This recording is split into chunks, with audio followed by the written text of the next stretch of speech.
Halo, selamat pagi dok. Kembali bertemu di konten saya, di konten Dr. Marisa Perucana Sinambela, di mana di konten YouTube saya ini lebih banyak membahas tentang ilmu kedokteran terkhusus di bidang ilmu penyakit dalam.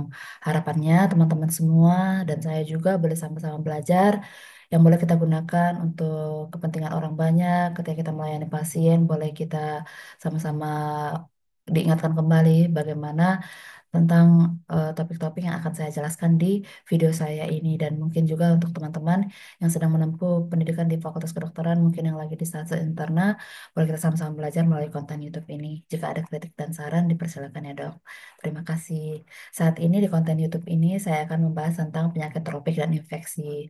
Penyakit tropik dan infeksi ini sangat dekat dengan kehidupan kita sehari-hari dalam praktek klinik kita atau dari kita juga mungkin ada yang pernah mengalami misalnya DBD, tifoid, seperti itu. Jadi akan lebih familiar bagi kita dibandingkan topik yang sebelumnya saya bahas tentang hemato-onkologi gitu. Nah, di topik tropik infeksi pertama ini saya akan membahas tentang demam berdarah tinggi. Ya.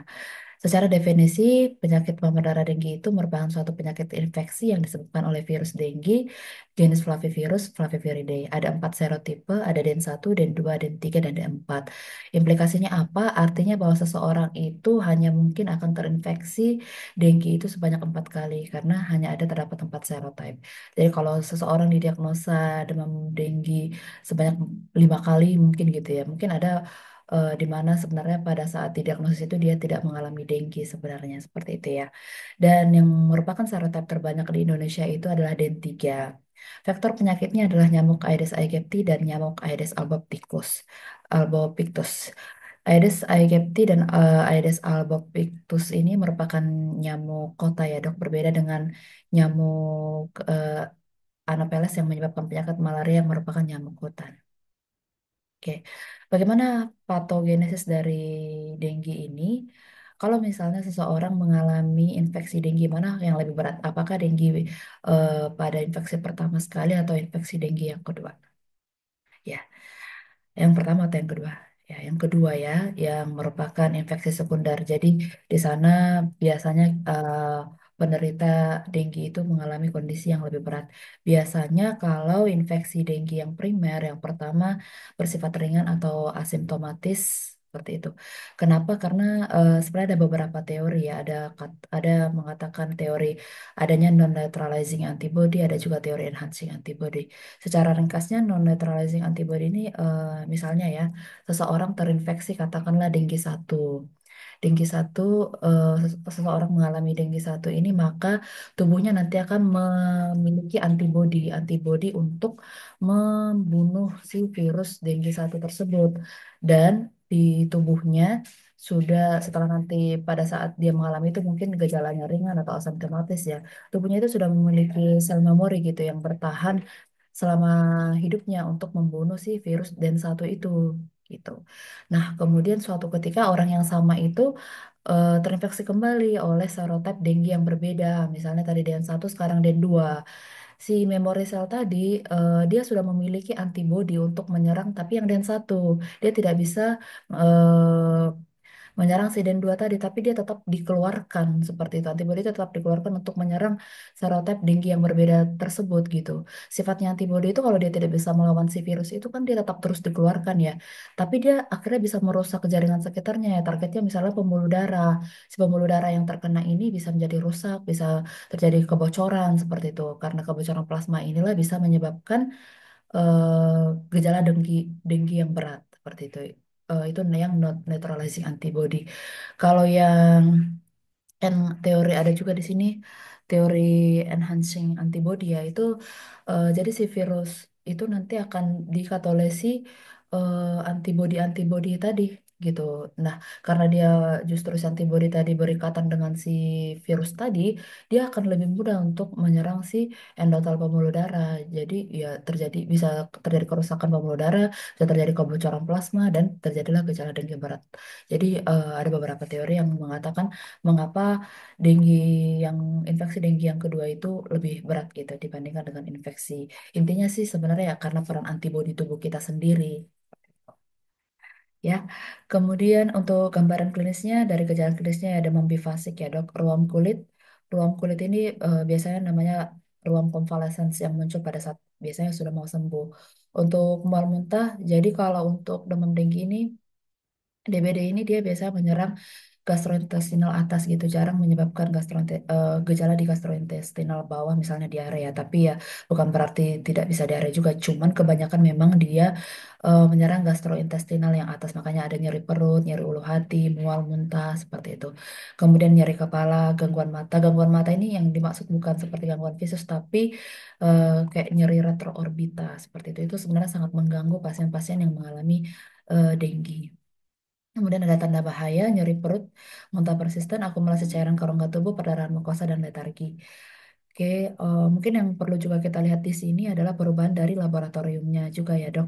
Kalau di sini hematokritnya itu masih ya cenderung normal di hari yang fase kritikal ini, di hari 3 4 5 ya 45 inilah ya, itu hematokritnya naik. Tapi justru di sinilah pasien itu tidak mengalami demam. Itu kenapa ya masyarakat atau orang awam kan biasanya mengenali penyakit itu dengan gejala ya demam seperti itu ya, karena dia merasa di hari pertama, kedua, ketiga itu demamnya tinggi banget, kemudian di hari keempat, kelima itu sudah tidak demam, dia merasa em, sudah tidak masalah gitu ya, walaupun sebenarnya ada aja gejala mual muntah nyeri perut seperti itu, tapi lebih aware terhadap kondisi demam. Jadi makanya sering miss pasien-pasien kita gitu datang udah kondisi shock karena miss di fase kritikalnya, justru karena disinilah dia tidak demam, sementara disitulah hematokritnya naik, plateletnya turun-turunnya seperti itu. Nah, kemudian ya ini ya fase kritikal tadi, IgG, IG, IgM itu belum terdeteksi pada 3 hari pertama. Dia nanti akan semakin naik mulai dari hari ketiga, itu nanti kepentingannya untuk diagnosis. Nah, ini tadi ya, yang penting juga kita ketahui ketika pasien datang ke kita dalam kondisi demam seperti itu, kita curiga ke dengue, kita mau ngecek apakah pasien ini dengue atau tidak, adalah bagaimana cara mendiagnosisnya? Kalau demamnya di bawah 3 hari, kita belum bisa melakukan pengecekan IgM sebenarnya. Hari pertama, kedua nih, mau kita pastikan tinggi atau tidak gitu. Itu tidak bisa kita lakukan pengecekan IgM, tapi yang kita lakukan pengecekan itu adalah pengecekan NS1. NS1 itu merupakan bagian dari surface antigen. Jadi kalau misalnya pasien demam di bawah 3 hari, kita mau cek apakah pasien ini dengue atau tidak, lakukanlah pengecekan NS1. Di hari ketiga dia sudah mulai naik ya dok, IG, IgM-nya gitu. IgM. Jadi di hari demam hari ketiga itu boleh dicek IgM, IgG anti denggi seperti itu. Jadi ya, di bawah 3 hari NS1, di atas 3 hari ceklah IgM dan IgG anti denggi. Bagaimana interpretasi pasien yang kita periksa antibodi dengginya hari ketiga sampai hari kelima demam? Kalau misalnya IgG-nya negatif, IgM-nya negatif, bukan infeksi dengue, atau sebenarnya bisa juga infeksi dengue yang primer gitu. Mungkin pada infeksi dengue primer ini pada saat kita cek di hari ketiga gitu ya, hari ketiga IgM-nya negatif gitu, gejalanya memang ringan, ya bisa jadi memang si pasien itu sebenarnya dengue, cuman IgM-nya itu belum naik. Kalau khasnya misalnya sudah nampak ada PTQ, gusi berdarah, seperti itu, demam bifasi, kita curiga karena demam dengue, tapi kita cek pada hari ketiga IgM-nya negatif, tidak apa-apa, dicek ulang lagi aja, misal di hari kelima, keenam, seperti untuk memastikannya. Gitu, tapi tetap kita curigai sebagai infeksi dengue primer. Kalau memang klinisnya sangat mengarah ke infeksi dengue. Kalau IgM-nya positif, IgG-nya negatif, berarti dia adalah suatu infeksi dengue primer. IgM-nya negatif, IgG-nya positif, berarti dia riwayat infeksi dengue, kemungkinan saat ini bukan dengue. IgM dan IgG-nya positif, berarti dia terinfeksi dengue sudah lebih dari 1 kali. Nah, mudah-mudahan dalam menangani pasien yang kita curigai demam dengue, kita bisa memeriksakan lab yang benar. Seperti itu ya, dok. Dan bisa menginterpretasikannya dengan benar juga. Ya, ini alatnya ya untuk NS1 dan IgM. Nah, sebenarnya dari WHO itu sendiri ada mengeluarkan 3 kali kriteria ya. Tahun 97 yang digunakan sampai tahun 2008 ya seperti ini. Demam dengue DBD derajat 1, derajat 2, derajat 3, derajat 4. Kemudian tahun 2009 mengeluarkan dengue tanpa warning sign, dengue dengan warning sign. Jadi sebenarnya Ini mudah juga sih kita tahu ya, ada warning sign, kita tahu ini oh dengue dengan warning sign seperti itu. Kalau udah ada shock berarti dia sudah severe dengue. Ini dengue tanpa warning sign. Tapi di tahun 2011 balik lagi ke klasifikasi DBD menurut WHO yang tahun 97. Bedanya di sini ada sindrom dengue expanded. Apa itu warning sign? Abdominal nyeri tekan, perut nyeri perut, muntah yang persisten, ada akumulasi cairan, ada perdarahan mukosa, letargi, hepatomegali, peningkatan hematokrit, dan penurunan dari si platelet. Tapi yang kita gunakan sekarang adalah yang ini ya dok. Ya, ini tadi tanda-tanda dari si Shiver dengue, ada nyeri perut hebat, muntah persisten, tanda-tanda perdarahan. Seperti itu. Ya, jadi perlu juga kita tahu ya dok, demam dengue versus demam berdarah dengue. Yang ada kebocoran plasma dan trombositopenia berat, yang kategori ini inilah ada demam berdarah dengue. Yang demam dengue itu tidak ada ini, seperti itu. Demam dengue dan demam berdarah dengue itu adalah dua entitas penyakit yang berbeda ya, seperti itu. Nah, kebocoran plasma, bagaimana demam berdarah dengue? Kebocoran plasma yang dimaksud itu adalah hematokrit naik 20% dari baseline. Baseline misalnya dia datang hari ini trombositnya 36, besok naik jadi misalnya ya naik jadi 55 misalnya gitu ya, naik 20% dari nilai awalnya dia. Tapi mungkin kan pasien itu jarang ya datang dengan membawa hasil lab yang masih bagus seperti itu terus datang ke kita itu kita curigai DBD lalu dia bilang ini top ini cek H2TL saya sebelumnya seperti itu. Kadang jarang ya kita lihat gitu. Oh, apakah ini naik 20% atau tidak. Kalau misalnya kita tidak dapat itu, bisa kita cek hematokrit kemudian setelah kita hidrasi hitung hematokritnya apakah turun 20% atau tidak setelah dihidrasi. Berarti itu adalah suatu DBD. Kemudian adanya bukti akumulasi cairan. Ada efusi pleura dan asites itu sudah tanda demam berdarah tinggi. Akumulasi cairan tidak akan ada pada demam tinggi atau tanda-tanda yang lain ya, edema gallbladder, hipoalbumi, dan injeksi silier. Karena dok, demam tinggi itu bisa juga dengan perdarahan, nanti kita lihat ya. Atau trombositopenia berat, trombosit di bawah 100 ribu, yaitu adalah si DBD. Nah, ini tadi demam denggi ya. Ini kan ada manifestasi perdarahan nih. Nah, demam disertai dengan dua berikut, sakit kepala, nyeri rotor orbita, mialgia, artralgia, nyeri perut, ruam kulit. Nih, manifestasi perdarahan itu bisa dikategorikan sebagai si demam denggi, tapi tidak ada bukti kebocoran plasma ya. Kalau sudah ada bukti kebocoran plasma, dia sudah termasuk dia itu kategorinya DBD. Nah, pada hasil labnya, leukopenia di bawah 5.000, trombositopenia di bawah 150.000, bisa terdapat peningkatan hematokrit 5-10%. DBD derajat 1, uji torniket positif dan ada bukti kebocoran plasma. Nah, DBD ini sama semua kriterianya ya. Kalau untuk kriteria labnya, trombosit di bawah 100 ribu, peningkatan hematokrit di atas 20%. Baik DBD derajat 1, derajat 2, 3, dan 4, trombositopenia di bawah 100 ribu, peningkatan hematokrit di atas 20%. Yang membedakan itu adalah gejalanya. Kalau DBD derajat 1, dia itu adalah manifestasi perdarahan uji torniket positif. Yang kedua, terdapat perdarahan spontan. Yang ketiga, dia kondisi preshock. Kondisi yang preshock mungkin nadinya lemah, tekanan nadinya menyempit gitu. Kalau empat, dia sudah shock berat. Jadi satu, ada manifestasi perdarahan, uji torniket positif, dua perdarahan spontan, yang tiga dia tanda-tanda kegagalan sirkulasi, preshock, yang keempat dia sudah shock.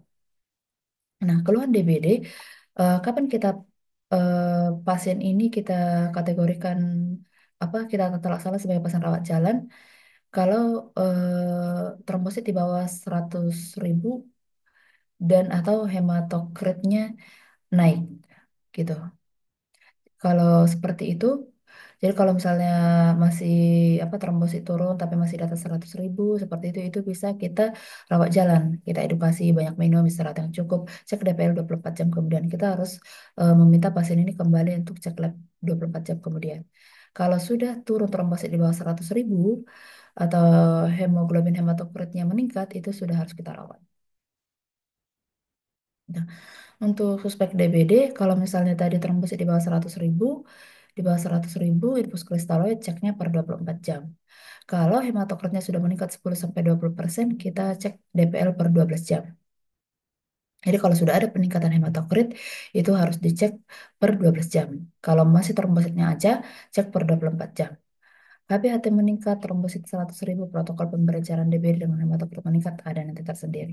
Nah, berikan kristaloid itu rumusnya adalah 1.500 ditambah 20 dikali berat badan dikurang 20. Jadi kalau misalnya berat badannya 55, berarti 55 kurang 20 berapa? 35. Berarti 1.500 ditambah 20 dikali 35, yaitu 2.200 cc per 24 jam. Nah, ini yang pada kondisi derajat 3. Kalau derajat 3, berikanlah dia cairan kristaloid 5-10 cc per kilogram berat badan selama 1 jam. Jadi kalau pasiennya berat badannya misalnya 50, berikanlah dia 500 cc dalam 1 jam. Lihat apakah ada tanda perbaikan klinis atau tidak. Kalau tidak ada, ceklah hematokritnya. Apakah hematokritnya turun? Kalau hematokritnya turun, berarti pertimbangkan untuk pemberian transfusi darah. Kalau hematokritnya masih naik, naikkan cairannya dari yang awalnya 5 sampai 10 menjadi 10 sampai 20 selama 1 jam. Kalau misalnya ada perbaikan, turunkan 5 sampai 7 cc per kgbb selama 1 sampai 2 jam, turunkan lagi jadi 3 sampai 5 cc per kilogram berat badan selama 2 sampai 4 jam, turunkan lagi jadi 2 sampai 3 kilogram cc per kgbb selama 2 sampai 4 jam. Monitornya per berapa lama? 6 sampai 8 jam. Oke, seperti itu ya. Kalau sudah dia shock, nih hipotensif shock, misalnya datang ke kita pasiennya tensinya 60 per palpasi gitu ya. 60 per palpasi, maka kita berikan resusitasi 20 cc per kilogram berat badan selama 15 menit gitu. Berikan 20 cc. Jadi kalau misalnya berat badannya 50, berikanlah guyur 1000 cc selama 15 menit. Nah, setelah 15 menit, lihat apakah ada perbaikan atau tidak. Perbaikan itu ya dari mana? Dari apakah tensinya naik setelah kita berikan cairan ini. Kalau misalnya dari tensinya tadi 60 per palpasi gitu kan, kita berikan cairan, tapi tidak ada, tensinya tetap aja 60 per palpasi. Cek hematokritnya gitu. Cek hematokritnya, apakah hematokritnya turun atau naik. Jadi kalau tidak ada perbaikan, maka harus dicek hematokrit. Hematokritnya turun gitu. Kalau di hematokritnya turun, maka inisiasi untuk pemberian si transfusi darah. Tidak melihat ini anemia atau tidak ya, tapi tetap harus diberikan. Ya kalaupun misalnya datang nih HB-nya misalnya 14 gitu ya. Kemudian hematokritnya dari yang misalnya 55 terus jadi 30, tapi tensi setelah kita guyur masih 60 per palpasi, ya tetap kita berikan si transfusi darah. Tapi kalau misalnya hematokritnya masih naik, maka berikan bolus kedua 10 sampai 20 cc selama setengah sampai 1 jam. Ya, kemudian kalau misalnya ada makasih ya Kak. Kemudian kalau misalnya ada perbaikan, berarti kalau misalnya ada perbaikan bisa kita ulang lagi pengecekan si hematokritnya gitu ya. Kalau misalnya ada perbaikan tadi tensinya naik, berarti turunkan jadi 10, turunkan jadi 5 sampai 7, turunkan lagi. Seperti itu. Ini dihafal aja ya. Nah, ini dimonitor per 6 jam. Ya, nanti semakin sering kita praktek di lapangan gitu ya. Tapi mudah-mudahan tidak sampai ketemu yang udah shock ya dok ya. Tapi setiap pasien DBD itu harus dimonitor cairannya. Yang itu yang paling penting. Tuh. Ya. Mudah-mudahan dari penjelasan saya tentang DBD ini bisa kita pahami bersama, bisa kita praktekkan dalam kehidupan kita sehari-hari untuk pelayanan pasien kita yang lebih baik. Terima kasih semuanya.